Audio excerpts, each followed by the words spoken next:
오늘은 정미영이 진수정을 입양했다는 사실에 의문을 품고 있던 윤정자가 결국 정미영이 감추고 있던 입양에 관한 진실을 밝혀내고야 만다는 이야기를 해보려고 합니다. 이번 현재는 아름다워 40회에서는 파양을 원하는 이민호에게 진수정은 내 딸이고 너도 내 아들이며 우리는 천륜으로 엮여 있으니 앞으로 그런 소리는 입 밖에 내지 말라고 단호하게 말을 하는 이경철의 모습이 나왔습니다. 물론 파양이란 것이 말처럼 쉬운 것은 아니지만 이현재를 위해서 어려운 결심을 했기 때문에 이경철의 반대를 무릅쓰고라도 파양 절차를 진행할 것 같던 이민호는 너무 쉽게 이경철의 뜻을 받아들이는 모습이었어요.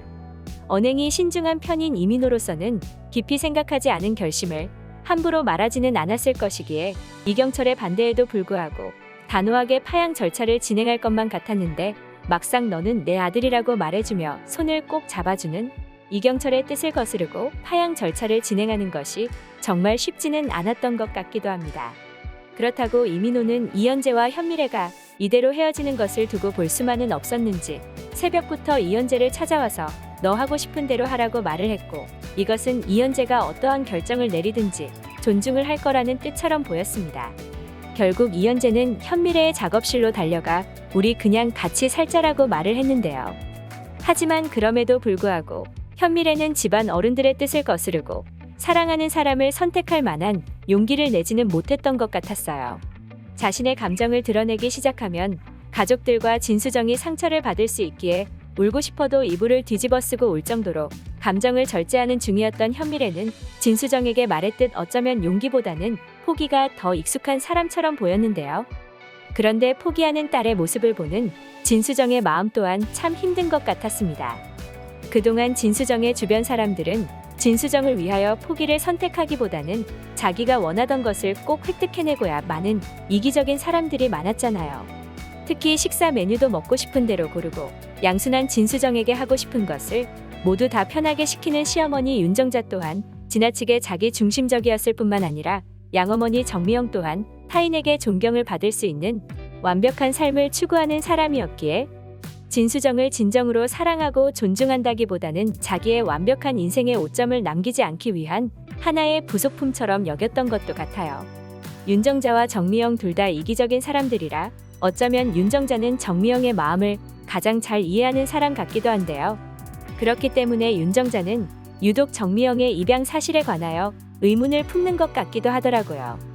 어쩌면 정미영은 진수정을 입양하여서 아이를 낳지 못하는 여자라는 주변 사람들의 수근거림도 없앨 수 있었고 착하고 예쁜 진수정이 커가는 모습을 보며 많은 즐거움을 가지게 된 것인데 이것이 다른 사람의 불행, 바로 이경철의 불행을 무시하고 저지른 유괴를 기반으로 했을 수도 있다는 무시무시한 상상을 하게 된 것인데요. 결국 입양 사실에 대해 의문을 품은 윤정자는 이 일을 이경철도 알고 있어야 한다는 생각에 조만간 이경철을 만나서 자신의 생각을 전할 수도 있을 것 같아요. 아마도 진수정을 하늘에서 훔쳤다고 한 말이 유괴를 했다는 것을 돌려 말한 것 같다고 자신의 생각을 전할 수도 있을 테지만 한평생 착하게만 살아왔던 이경철은 펄쩍 뛰면서 그런 일은 있을 수 없다고 앞으로 다시는 그런 끔찍한 말을 입에 담지 말아달라고 할 것 같아요. 이경철은 진수정이 상처를 받게 될까봐 걱정이 되어서 부탁을 하였지만 결국 윤정자가 알려준 정미영의 납골당 주소를 찾아갔다가 정미영이 자기가 아는 사람이었다는 충격적인 사실을 접하게 될 것 같습니다. 물론 이경철이 누구의 원한을 살 사람은 아니기에 이경철이 직접적으로 아는 사람은 아닐 것 같고 아마도 정미영은 이경철 부인의 절친한 친구였을 수도 있을 것 같은데요. 처음에는 사랑하는 딸을 두고 세상을 눈감은 친구가 안쓰러워서 진수정을 돌봐주기 위하여 몇 번 보육원에 갔을 뿐이었던 정미영이 아빠를 찾겠다고 보육원을 뛰쳐나온 진수정이 안쓰러워서 집에 며칠만 데리고 있으려고 했다가 남편의 프랑스 교환교수 때와 맞물리면서 이경철에게 보내주거나 보육원에 보낼 생각을 하지 못하고 프랑스에 데려가 버린 것은 아닌가 싶은데요. 그 뒤로 하늘에서 훔친 아이라고 진수정을 표현했던 것은 아닌가 싶습니다. 과연 이경철은 진수정의 입양에 감춰진 비밀을 모두 알게 될까요? 다음 회가 정말 기대되네요.